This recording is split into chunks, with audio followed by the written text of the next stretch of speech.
जी, जदीद दौर में मुल्तान की जो शहरी आबादी है वो बुनियादी जो ज़रूरत है ज़िंदगी गुजारने के लिए पीने का साफ़ पानी उससे महरूम नज़र आ रही है।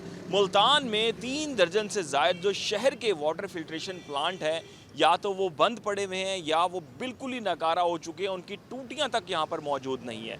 एक जानिब वासा मुल्तान की जानिब से गुज़श्ता 1 साल के दौरान बिलों में 110% का इजाफा कर दिया गया है साफ़ पानी की फराहमी के नाम पे।